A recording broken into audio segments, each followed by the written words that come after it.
Good evening, race fans. I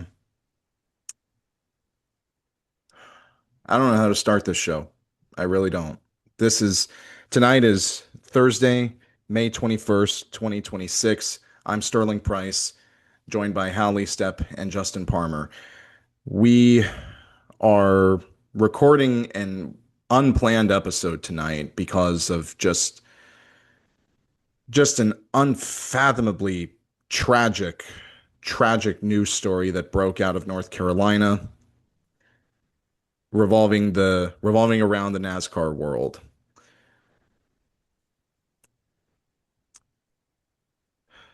Two-time NASCAR Cup Series champion Kyle Busch, one of the most dominant drivers that NASCAR has ever seen across its three national touring series, died today, suddenly and unexpectedly, from what his family classified as a severe illness.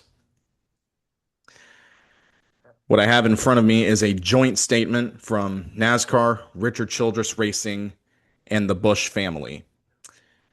Our entire NASCAR family is heartbroken by the loss of Kyle Busch, a future Hall of Famer. Kyle was a rare talent, one who comes along once in a generation. He was fierce, he was passionate, he was immensely skilled, and he cared deeply about the sport and the fans. Throughout a career that spanned more than 2 decades, Kyle set records in National Series wins, won championships at NASCAR's highest level, and fostered the next generation of drivers as an owner in the Truck Series. His sharp wit and competitive spirit sparked a deep emotional connection with race fans of every age, creating the proud and loyal Rowdy Nation.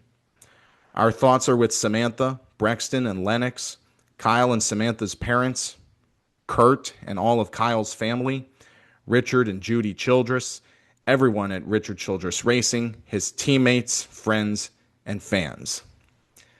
NASCAR lost a giant of the sport today, far too soon. During this incredibly difficult time, we ask everyone to respect the family's privacy and continue to keep them in your thoughts and prayers. Further updates will be shared as appropriate.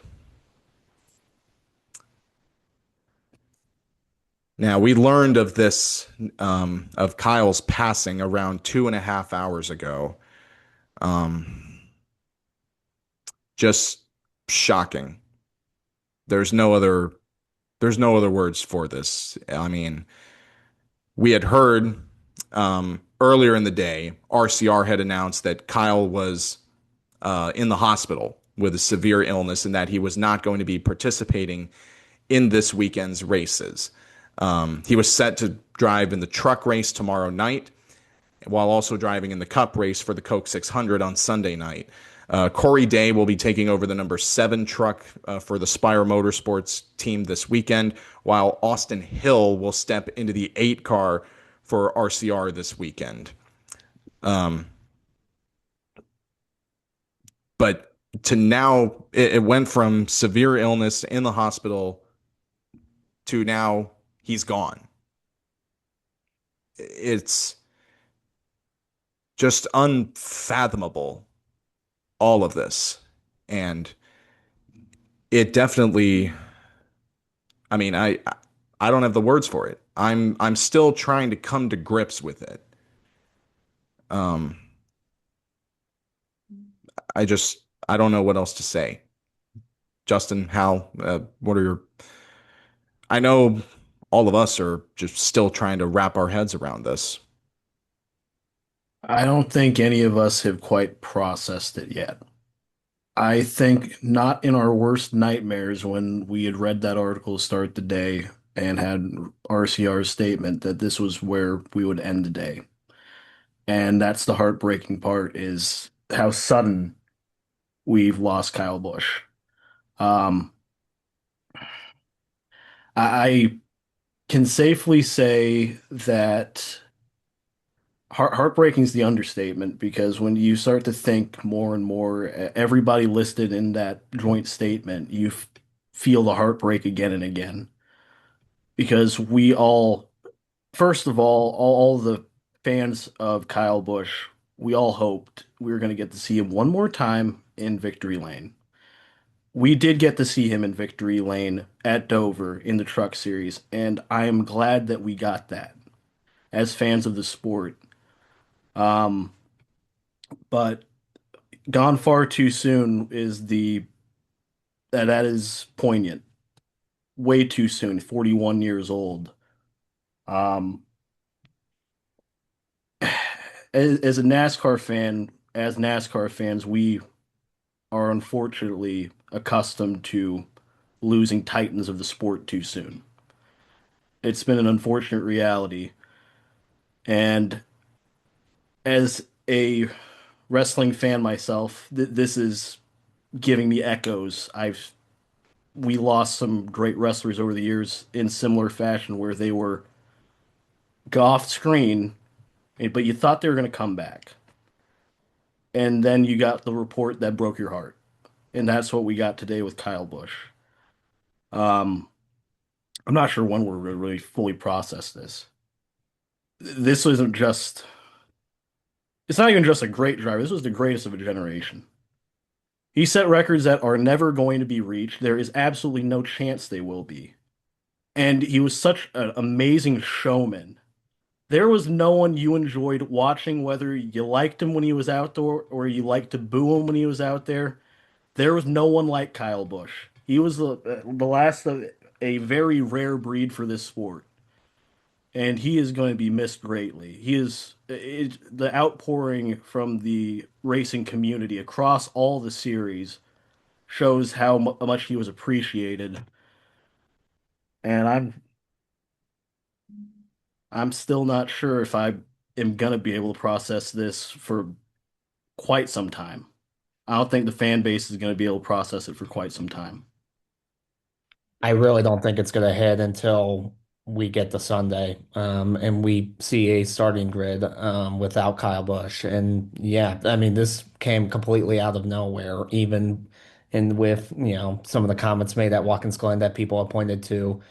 Um, this was completely out of the blue, and this is something that was a shock to all of us. I think when we all saw that he was in the hospital, we knew it was serious, but we figured probably this was going to be, for a couple of weeks. Kyle's probably going to come back. I mean, it's serious enough, but I don't think any of us can imagine that we'd be sitting here now 8 hours later, or 2.5 hours from when it was announced, that he's gone.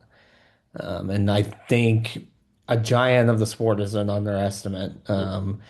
He is the winningest driver across all three national series. He is a two-time Cup Series champion in an era where it was difficult as all heck to get it. He won a championship by missing a quarter of the season, nearly a third. There is not going to be another Kyle Busch. And whether you loved him or hated him, and whether he was the bad guy of the sport or your favorite driver because he drove that M&M's car, Kyle Busch was must-see entertainment week in and week out. And he was the guy that you always had to respect because the talent he had, the showmanship that he had, the personality that he had. Kyle Busch defined this generation.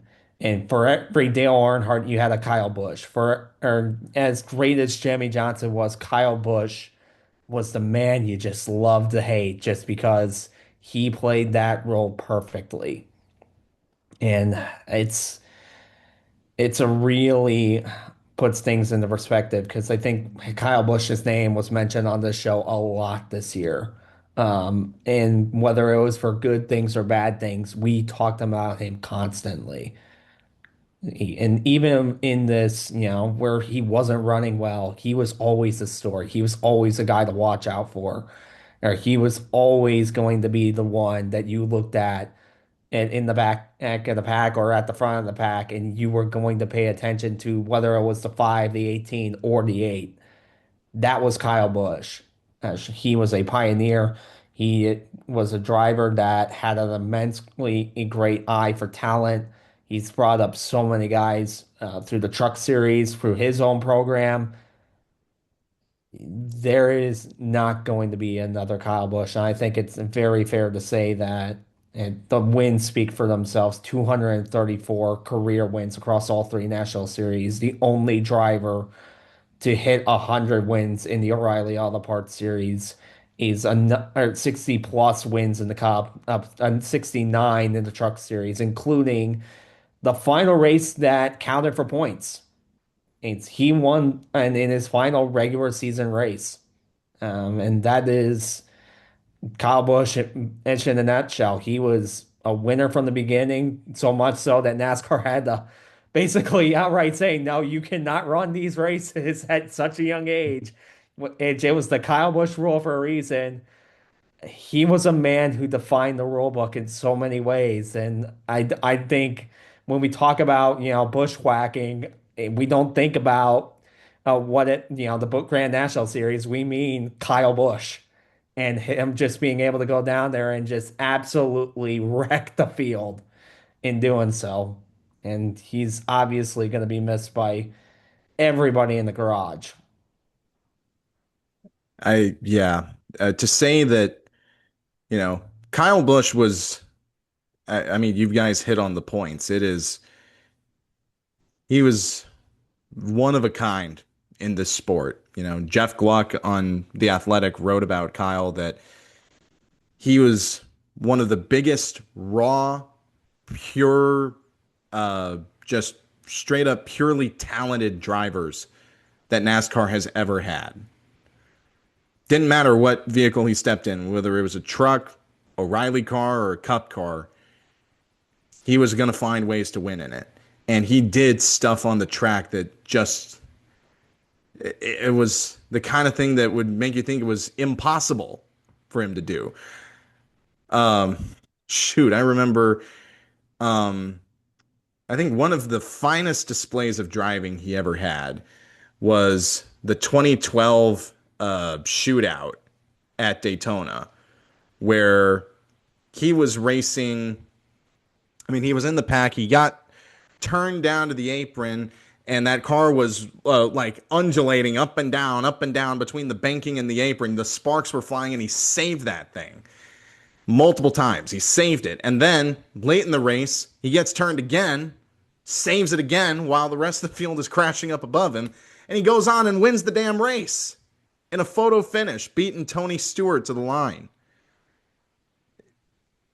That was, I mean, he was so many things to so many fans. Rowdy behind the wheel. He was rowdy. He made the fans go rowdy in the stands with some of the things he did. He was known as the Wild Thing, racing out there, just giving it everything he could behind the wheel. We were blessed. We were honestly blessed with watching one of the greatest drivers of our generation. And from the time we started watching, because I remember, like, I started watching 2006, back when he was still driving for Rick Hendrick. He'd only won, I think, 3 cup races at the time I started watching regularly. And I could sense the talent was there. Because whenever he'd come down to the Busch series, what it was known at the time, man was straight dominant. Absolutely. Like, that 5 car, he only had 4 wins in 2007. He should have had 7 or 8. He was that good. But it was always something that would get in the way most of the time.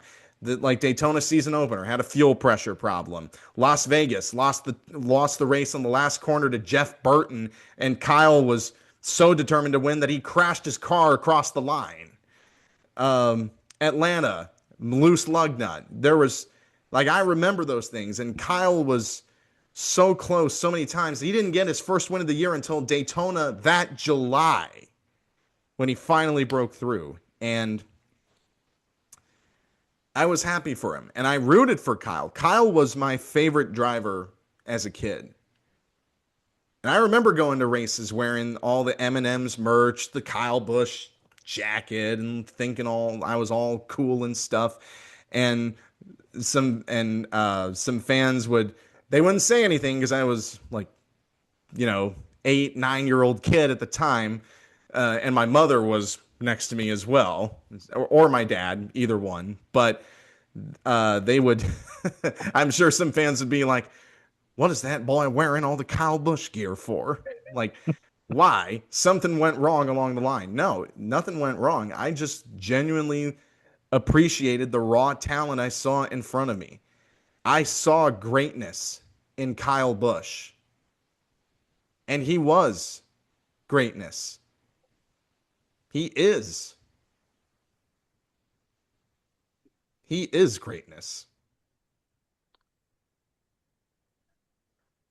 On a similar note with Kyle Busch fans, I've said it a bunch of times. I always refer to one of my friends who I watch streams of the races. I'm always a little bit behind you guys because I'm watching the stream. He started watching NASCAR again after a long period away, and the driver he picked was Kyle Busch because back when he watched, Kyle Busch was around then. Comes back to the sport, familiar face. But he didn't just like Kyle Busch because he was a familiar face. He liked everything that made Kyle Busch entertaining, controversial at a lot of times. He liked all of it because at the end of the day, what do you gravitate towards as fans when you want to talk about a driver? Someone who is unapologetically themselves. And you could say Kyle Busch was that absolutely at all times. Even if he was told what to say, he said it in a way that was Kyle Busch saying it. Um, Excited for the race. Told Everything's to say great. it. Everything's great. I'm excited for the race. Anybody else that sounds like a canned response, but with Kyle Busch, you could tell he is adding something to it to where you know this is him putting his face on right there.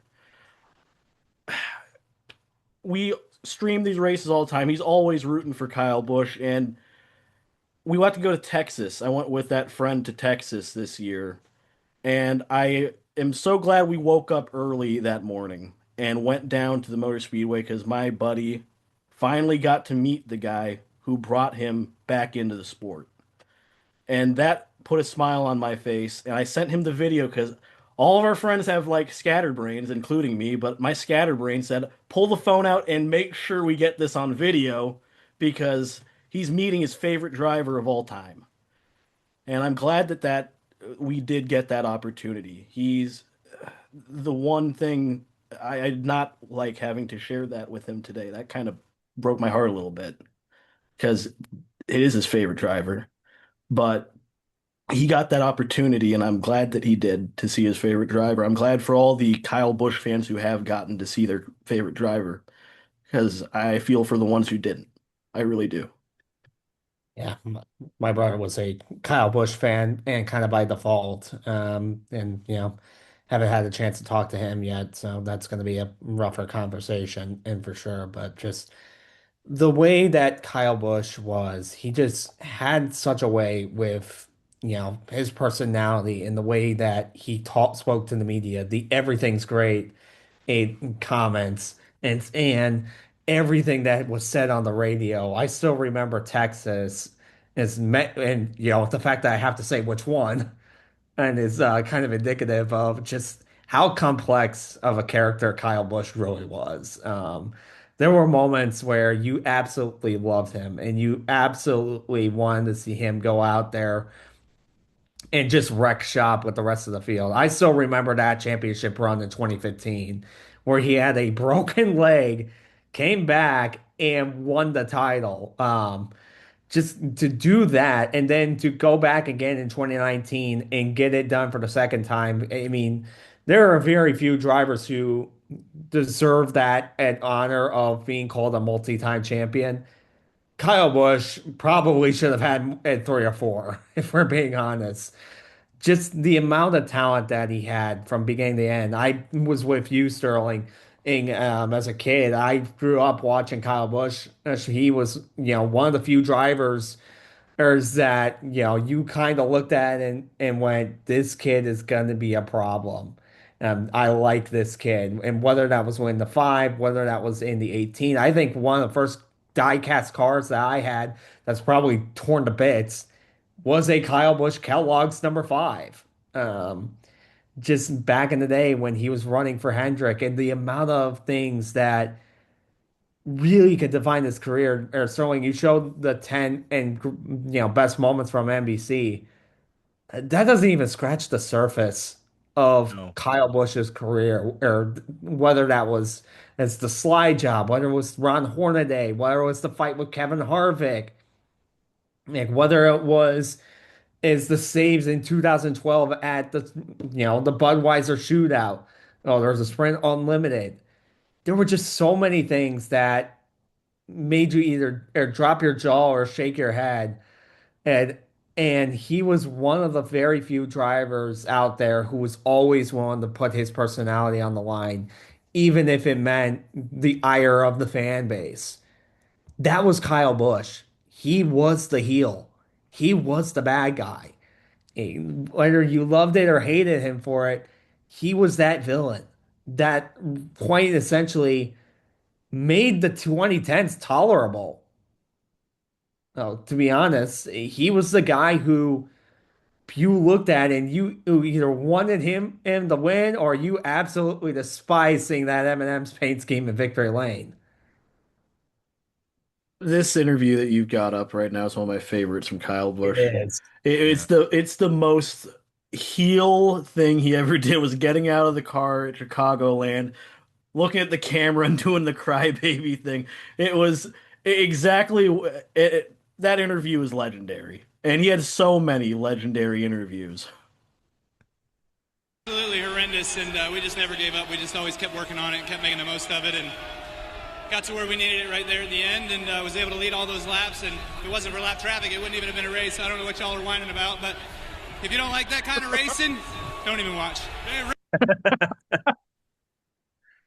I love it. Absolutely love it. And then the little I think they get down to the end. I hope this clip holds it out.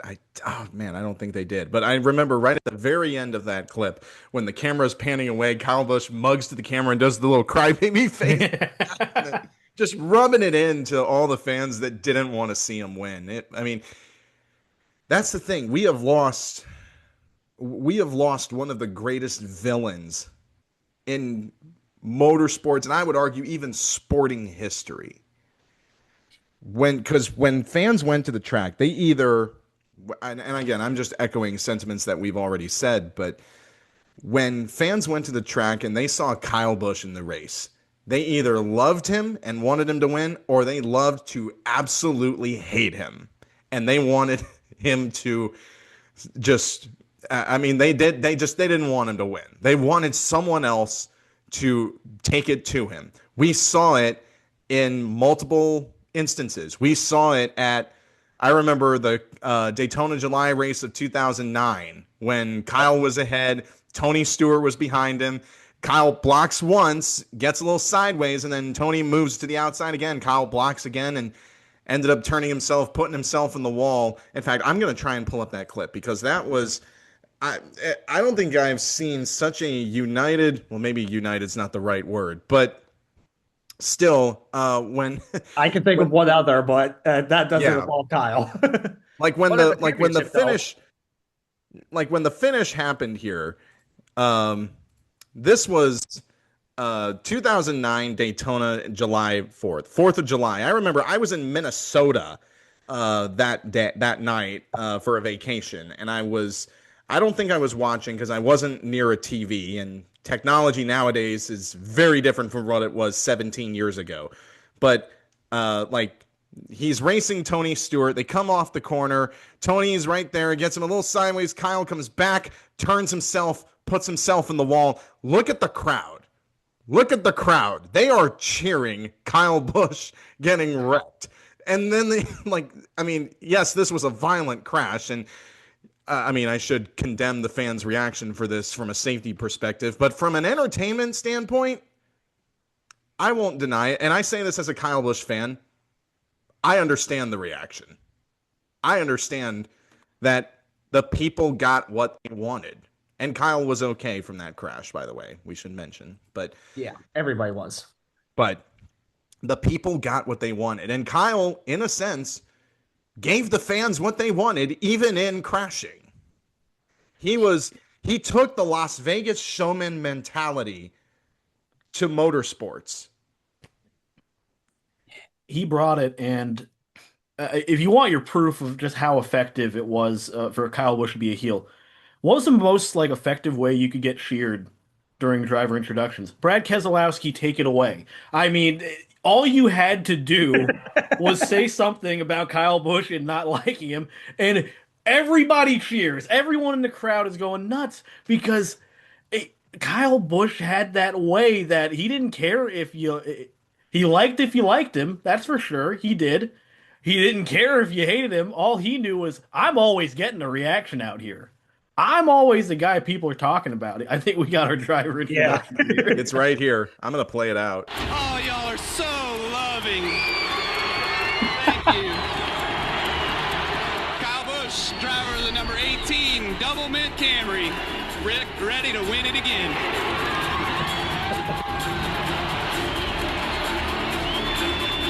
Brad Keselowski, driver of the Penske Racing Dodge. Kyle Busch is an ass. It was the Absolute. most effective way that you could get a cheer was if you were the guy against Kyle Busch. And again, I think we all know, Brad learned what that was like on the other side years later. But Eventually. when you think about Kyle Busch, that when he switched from the 5 to the 18 for Joe Gibbs Racing, the instant breakout was, first of all, so impressive. That year was you had two drivers going crazy, and the always crazy part is neither of them won the title that year. But him versus Carl Edwards that year, and the big one, him versus Dale Earnhardt Jr., which is what I think solidified him as the top bad guy in NASCAR. Anytime you go toe to toe with Jr., oh yeah, the fans see you as the bad guy, even if you're right. Doesn't matter if you're right or wrong. But that was that moment on. Kyle Busch went from that kid who was in the 5 car, and he's got a lot of talent. And Mike Joy said, if only he could harness it consistently on a weekly basis, and he sure did after that. He went from that kid to, oh, this guy is trouble for the field. He is not going to apologize to you. He is going to go out there with the intent to win every week and not make friends along the way. And a lot of people they say they miss it. You had it. Kyle Busch was that. The guy who wasn't here to make friends and play nice. He was the guy here to win every single week. And if he wasn't winning, he wasn't a happy camper. And why would you be? We're all here to win. He embodied the mentality a lot of everybody wants drivers to have. Frenemies. I like frenemies in the bottom there. But the thing is with Kyle Busch, and this is the thing that I think people overlook, is yeah, he had his moments when he was young. Definitely 2008. You obviously had the Hornet A incident, followed by the Kevin Harvick incident back at Darlington. But the thing is, Kyle Busch, if you talk to anybody in the garage, Kyle Busch was one of the most respectful racers in that latter half. Once and we got past the Darlington incident, Kyle wasn't gonna race you easy, but he wasn't gonna junk you. I don't think we ever had a conversation where, in the era of the playoff format, it was Kyle Busch who ruffled the feathers. It was Kyle Busch who did the desperate move. It was Kyle Busch that went out there and made, a fool of himself. Now, were there moments where he did that on his own? Probably. But those were not going for the win. He was a respectful driver and one that I think the field really looked up to at the end. He was the face, the veteran of the garage. He became in the face. And you talk about that breakout year in 2008. We gotta keep in mind who was on that roster at that time as well. We are talking about Denny Hamlin, a future NASCAR Hall of Famer, and a driver that has only now really found his stride. And the other guy was just some bum by the name of Tony Stewart. Granted, it was 2008, so that probably it does apply. He only won a race on technicality, but regardless, he did it against those two in years where those two struggled. In the Toyota, he was Toyota's guy. regardless if Michael Waltrip Racing came in earlier, who was the face of Toyota? It was Kyle Busch. He is the first driver I always think of when I hear that brand because of the legacy and what he was able to do as soon as he got to Joe Gibbs. Hamlin had the longer stability, but Kyle was that guy, and it always felt like a championship was long overdue. He should have won it probably in 2008 had he not had that playoff chase run and of just nightmares. And there were just so many times where you just like, if he can ever put it together, Mike Joy was 100% correct on this.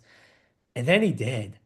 As he won five of the first, what, 10 races back when he came back from injury, four of the first 10.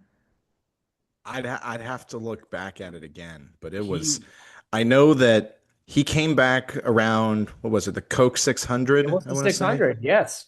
That Yes. was his first race back, and then when he came back in 2015, he finished 11th in his first Cup race back after breaking one of his legs and one of his ankles. He won fifth race back in Sonoma. And then, after a finish outside the top 10 in Daytona on his return there, won three in a row at Kentucky, New Hampshire, and Indianapolis. And then went on to win the season finale at Homestead to win the championship. I feel like that championship run was the definition of Kyle Busch. He was gritty, and of course, again, it had to be controversial. It had to be. If he was going to go out and win that first championship, it had to have some people going, I don't like that. But you know what? That run he went on was legendary, and it's why whenever people talk about that championship, once we get past that, you just have to tip your hat and go, nobody else is going to do it like that. There's not a single person who will ever do it like that. Um, you got to keep in mind that breakout year we're talking about. He's 23.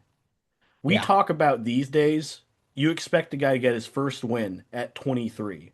Kyle Busch already was past first win. He already had his first one at was he 20 years old when he won his first race? He was 20 at the time when he won the '05 Labor Day weekend race at California, of all places, California Speedway. Um, Kyle Busch was at that time was the youngest winner in Cup Series history, and that was a Goodness. record that he would retain for another like 3.5 years, almost 4 years, up until Joey Logano ended up winning the rain shortened race at New Hampshire in '09. And that is why everybody said, why Mike Joy said what he said is that we already knew this 20-year-old could win cup races. He won two in that first year. And then all it was about was consistency. And he went to Joe Gibbs Racing, 8 wins at 23. And you may be saying, 8 wins at the time, 8 wins. Well, I hope he can do it again. Well, 10 years later, he did it again. So that was how good he was. 8 wins, I can do that twice. Championships, I can do that twice. I mean, you were pulling up that video of all of his wins in the O'Reilly series.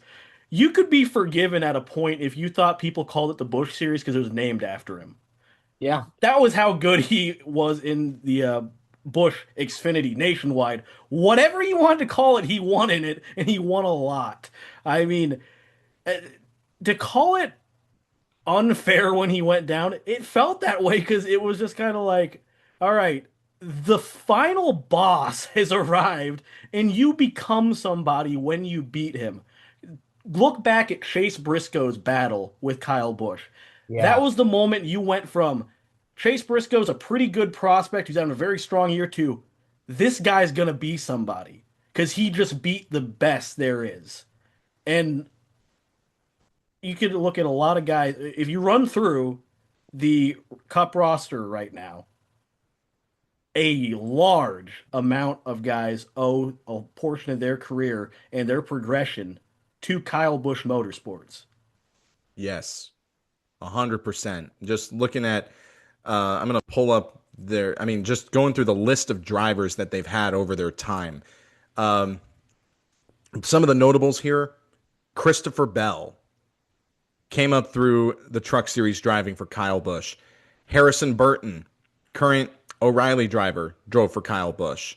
William Byron nearly won a truck championship in KBM equipment. Christian Eckes, current Truck Series racer, has raced for Kyle Busch before. Todd Gilliland, Cup Series driver. Noah Gregson, Cup Series driver. Corey Heim, for a little bit, KBM racer. He's bound to be in the Cup Series someday. Riley Herbst, Cup Series driver. Brandon Jones, who's raced in over in O'Reilly and O'Reilly Lifer. Eric Jones, who won a truck championship in 2015 driving for KBM.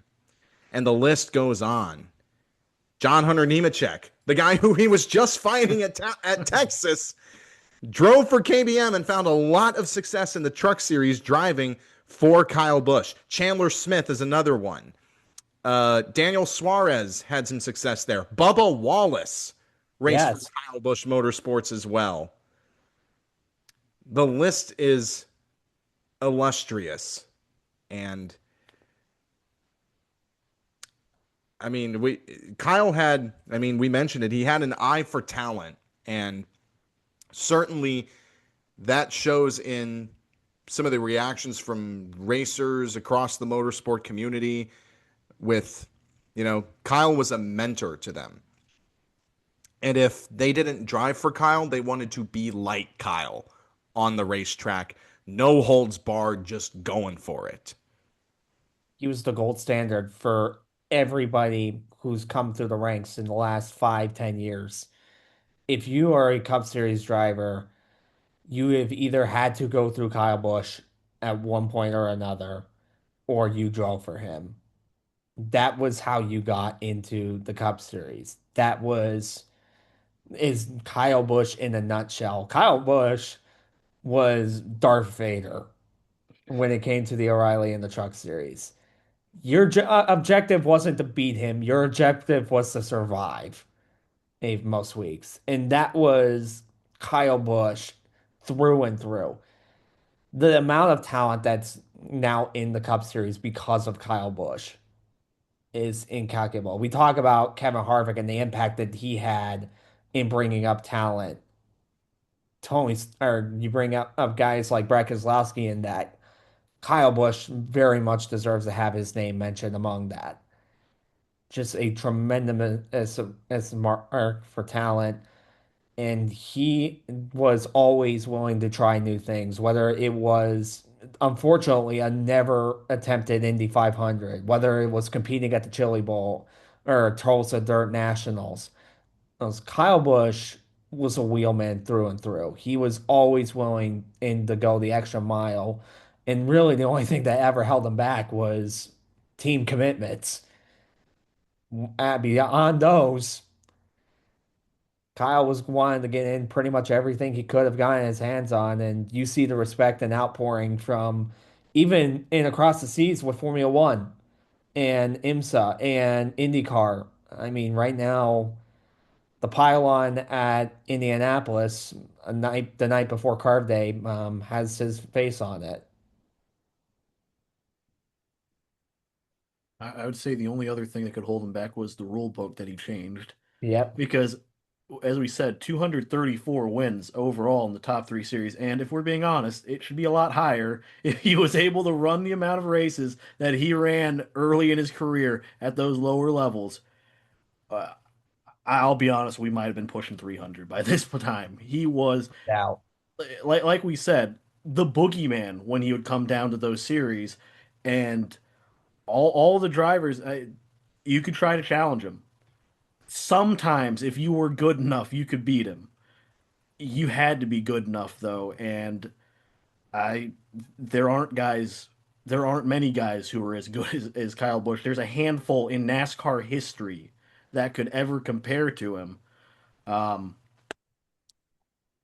there, you said it at the start, and I'm gonna echo it completely. There's not going to be another Kyle Busch.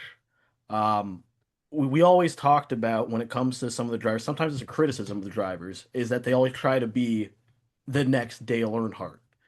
But what does that mean? If you mean driving like one, I own this track and I'm going to win at this track, and you are just a guy who's an obstacle. I want to be honest. I don't think anyone ever accused Kyle Busch of trying to be like Dale Earnhardt on the track. And yet, he feels like the most similar when it came to driving style. It is my track, and you are going to pass me clean?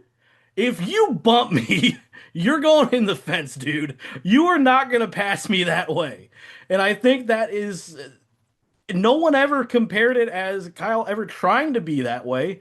That's just who he was. And I think that's the thing that really made Kyle Busch such a unique character. Again, he was authentic. He was never going to give you a fake version of Kyle Busch. Every time you saw him, that was the real Kyle Busch. If he was smiling with the fans at his hall at the trailer, that is Kyle Busch. He loves his fans and he wants to treat them all great.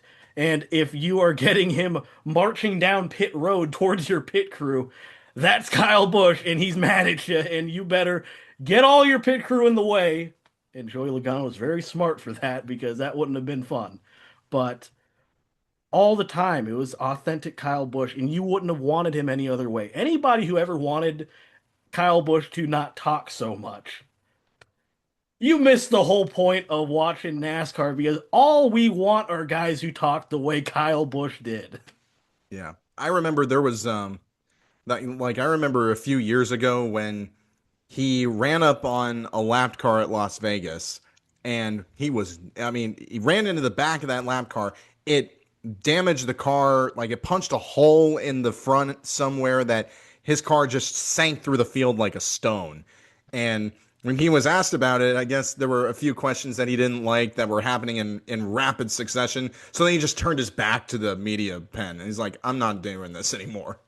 And I know there was one um, person who made a video at saying like asking should Kyle be penalized or not for like treating the media so flippantly, and I replied in the comments section of that video saying no, he shouldn't, because even if you do penalize him, you're not going to change him. This is No. just who he is, and it's what the fans love about him, honestly, even though they may not like to admit it. They love to see this kind of attitude out of Kyle. And he was fiery and passionate, and he always we've talked about it for we've mentioned it several times tonight. He was never an inauthentic version of himself. Kyle was going to be Kyle all the time, regardless of whether you had a microphone in front of him or not. And we saw it even how in being on the radio. I mean, there were times where, God, his radio chatter would be like, remember the days of Jimmy Spencer, Radio Sweetheart on NASCAR Yeah. Race Hub? Like we talk about how his brother Kurt was the ultimate radio sweetheart. Kyle had some interesting moments for himself. There was that one Texas race where he got penalized and he didn't like he completely disagreed with the call, and as he made his pit stop, he gave the official and standing in front of him a number one salute, and then got black flagged 2 more laps because of that, and he refused to come down pit road. And when the crew asked him, like, you've got to bring it down pit road, man, he's like, that's freedom of speech, Constitution, guys, First Amendment.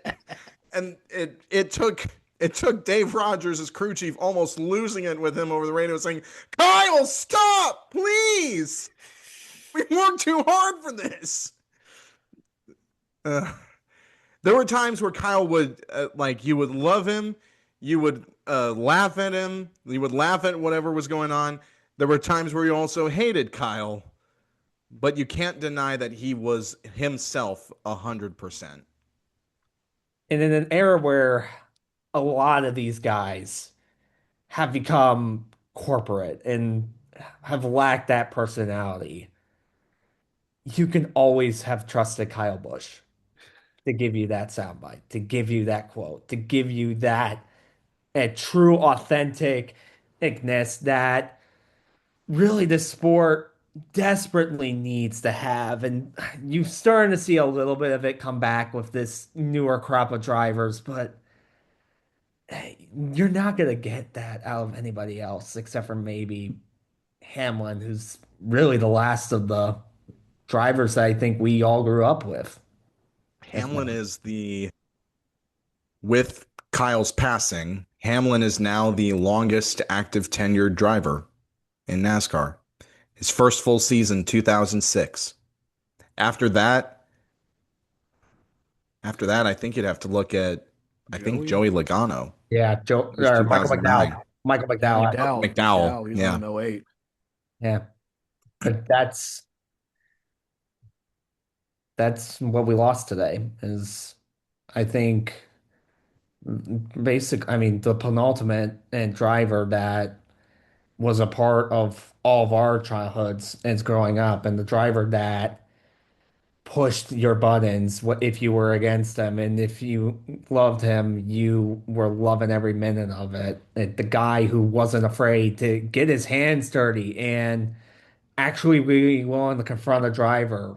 Kyle was by no means the biggest or tallest. He was not built like a Cole Custer or a Carson Hocevar, but he was scrappy. He's through and through. He was always get. He's like, if you take them off that much, he was gonna get them. And granted, he had moments where the temper got the better of him. Obviously, Texas this and that incident with Ron Hornaday is the one that always comes to mind.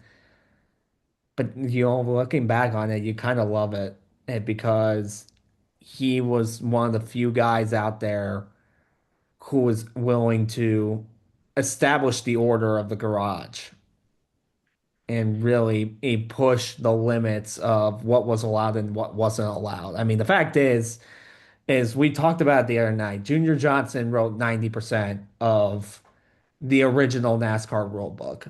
Chad Canals built probably another or 90% on top of that. Kyle Busch probably built 2% of that. I mean, in an era where Chad Canals said 90% of it, Kyle Busch probably attributed 2 to 3% more of that. And that is a remarkable talent and to be making the comparison to, because I don't think Kyle Busch ever really had the fastest cars until that 2015 season. He had some really good ones up until that point, but in 2008, he was the only one who really figured out that at Toyota. But I mean, I don't think he ever had the best car, or not even compared to his teammates at back then, because I mean, when you were going up against the likes of Gordon and Johnson, you knew who was going to get priority there. You know, one of the moments you said he was scrappy, and yes, he was. One of the moments I want to point out isn't the highest of lights because, I mean, it wasn't great, but he never backed down. And my example of that is he knew Ricky Stenhouse Jr. was waiting at the hauler. He knew. And he went anyway. And he had the conversation anyway. And the part that I always liked from Kyle in that was you also got the kind of the inner workings of, he was never delusional about how he was doing. He was never delusional saying we are better than we look. No, he was pretty blunt about how the car was if he didn't like it. Oh And yeah. in that interaction, you hear him at one point go, "Why would I do that? I suck too." And it was like, I mean, he was Kyle honest. he was never one to sugarcoat anything. He wouldn't BS you or do any or say like, "Oh, you're doing well," when really you weren't. Even after winning races, he would not hesitate to say what was really on his mind. I remember the first race NASCAR had with the car of tomorrow, Bristol Yes. Yep. 2007. Kyle Busch won that race. First thing he says when he climbs out of these cars, I still can't stand to drive these things. They suck. His fourth Thing. career win. His first of the season, his fourth career win. First, The first yeah, thing out of his mouth is, "This thing sucks." yeah. I still can't stand to drive these things. They suck. That was what he said right after he got out of the car. So, I mean, he Yeah, just an amazing talent. Amazing talent. A two-time Cup Series champion. Arguably could have won more. Um, Probably should have won more. The Nationwide Series champion from 2009. You also had, I mean, he never won a Truck Series championship as a driver, but he won it as an owner with Eric Jones and Christopher Bell. It's also amazing. I mean, we talk about Kyle, how he set some rules. I may have missed this reference, but Kyle was responsible for NASCAR putting age restrictions, like concrete age restrictions, because 2001, he was a 16-year-old kid driving for Jack Roush. Nearly won a race at the defunct Chicago Motor Speedway, which was in Cicero. Almost won the race there, but then just the car misfired, and it unfortunately didn't come through and win. And then he was going to drive at California, a 16-year-old kid driving at California Speedway. Nowadays, we'd be like, whoa, hold on, that's pretty big. And the problem was, it wasn't NASCAR that kicked him out. It was a completely different sanctioning body. CART stepped in because they thought a 16-year-old kid driving a vehicle on a race weekend where CART was running their championship race, a race that was sponsored by big tobacco company, they didn't want that. So they basically ejected Kyle from the track. And then Kyle ultimately got the development deal with Hendrick. Once he turned 18, started running some Busch Series races, as it was known at the time. Came up through 2004, was Rookie of the Year in 2005 after winning a couple of races, replacing Terry Labonte in the number 5. Then went on to Joe Gibbs Racing, where he found the biggest of his successes.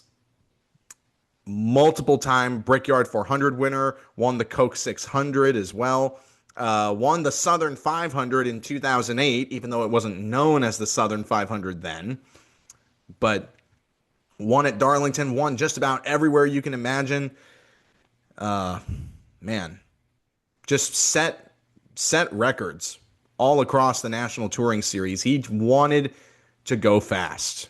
And not only that, not only was he a champion in NASCAR, and I want to share this for the smiles that this will bring to my face, because we talked about this when it first happened.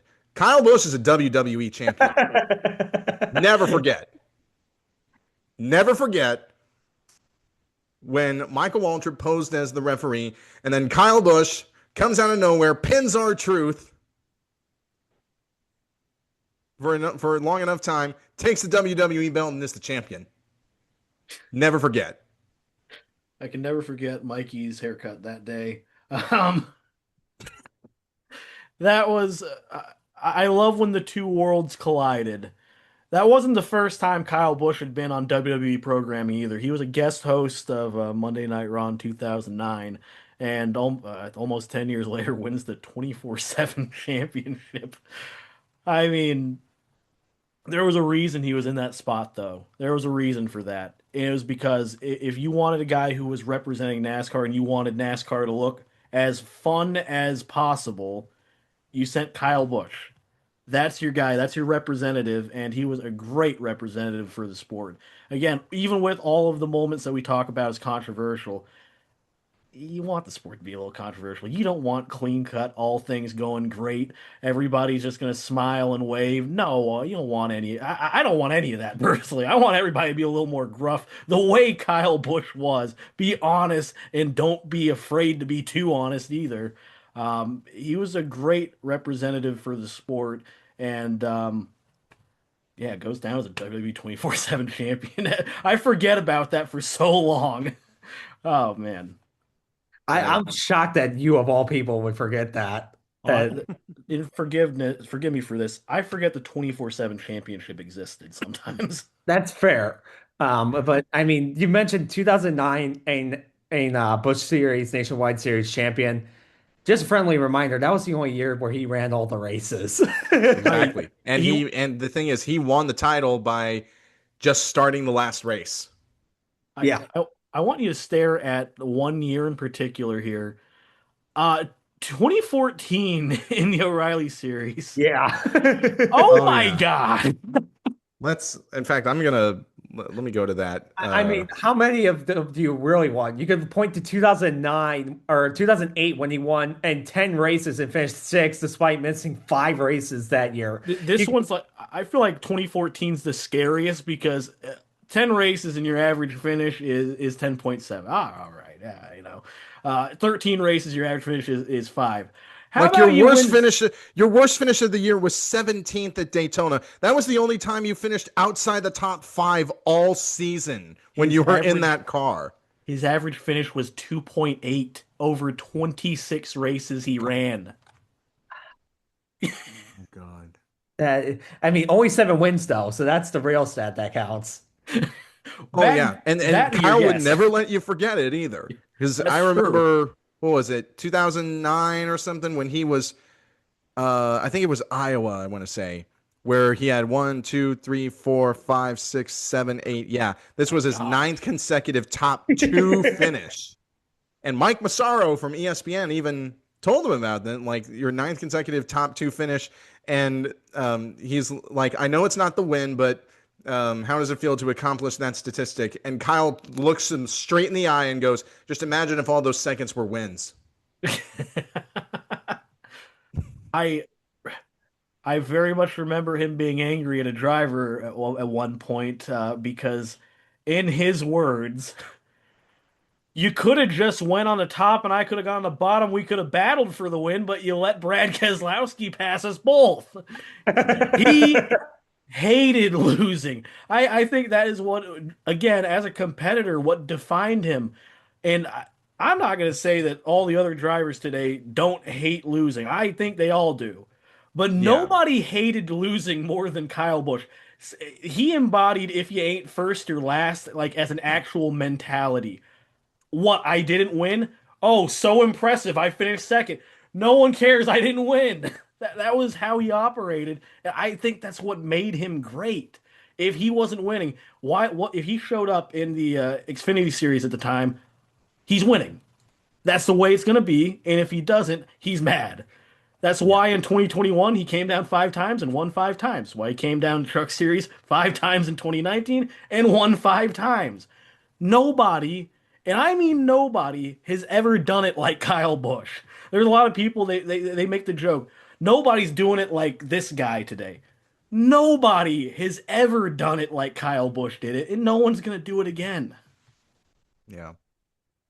I mean, he reminds me of, if you've ever watched the movie Whiplash with J.K. Simmons' character, the jazz conductor, the professor who is always pushing his students to the absolute limit. And his methods are questioned for being too abrasive, too harsh, downright abusive sometimes. But he always pushed the students because he felt like he saw the potential and the talent in them to be the greatest. There's a quote that sticks out to me from that movie where Fletcher, who is J.K. Simmons' character, mentions that there are no two words more harmful in the English language than good job.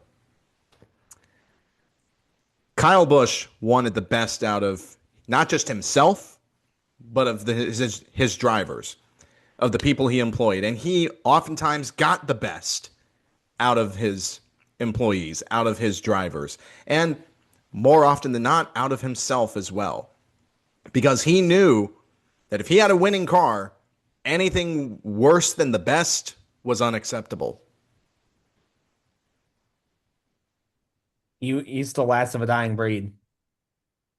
And I think that's fair to say. And, that's the kind of hole that we're now going to have to replace, unfortunately. I mean, we saw the impact today.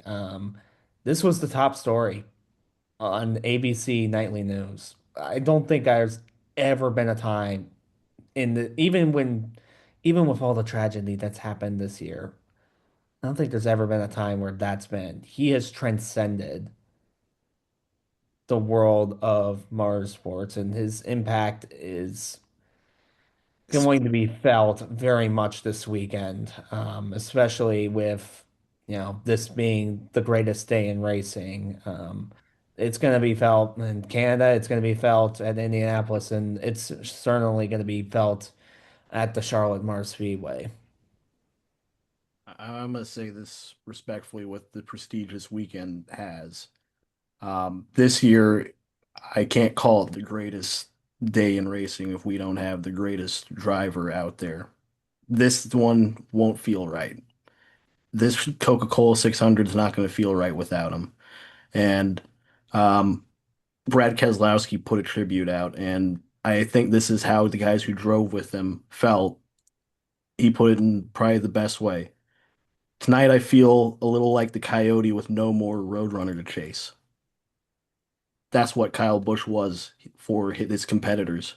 He was the standard, and you wanted to reach that standard, and the standard's different. It feels a lot different now. It feels, like you said, he was the last of some of the greatest mentalities drivers have, is those guys who despise losing. Um, he's going to be very, very missed. Yeah, and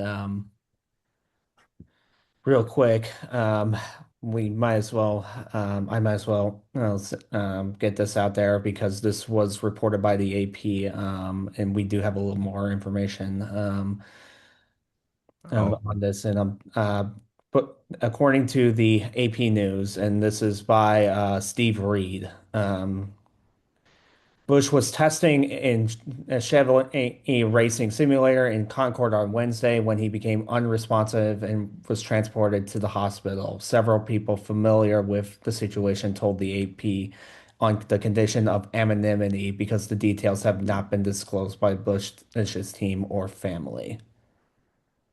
So obviously, this was completely out of the blue. hmm. Um, Something that they clearly knew something was wrong, and to make that statement this morning and then to have the announcement that took place now roughly 3 hours ago. Yeah. This is just tragic. I mean, we've lost one of the best drivers NASCAR has ever seen. I don't think I hesitate in saying that or exaggerate in saying that. No, My heart goes out to Kyle's family, his brother Kurt, who spent many years racing alongside him in the Cup Series, Kyle's wife Samantha, his son Brexton, who I know Kyle, you know, as the years went on, Kyle said that he wanted to end his career racing alongside his son. And I think that's the part that hurts the most thinking about right now. I mean the fact is, and it's been reported from Old Hickory that Brexton was actually racing tonight at Old Hickory, Man, and obviously, can't imagine, yeah, cannot imagine what he's going through, what he and his sister Lennox are going through right now. yeah, My our condolences from all of us to Kyle Busch's family, to his friends, to his fans, both past and present, to Richard Childress Racing for the tragedy that they've experienced under their roof again, and to everyone in NASCAR and the motorsports community. Kyle brought a lot of smiles, a lot of tears, some angry faces over his time in his career. But one thing is for sure, he always put on a good show by unapologetically being himself. Thank you, Kyle, for what you did for this sport and for always leaving us on the edge of our seats. Take a bow, Las Vegas showman. You've done well. We'll see you Saturday. Until next time, Take care of yourselves and each other, and tell your loved ones that you love them. Thank you for watching. Good night.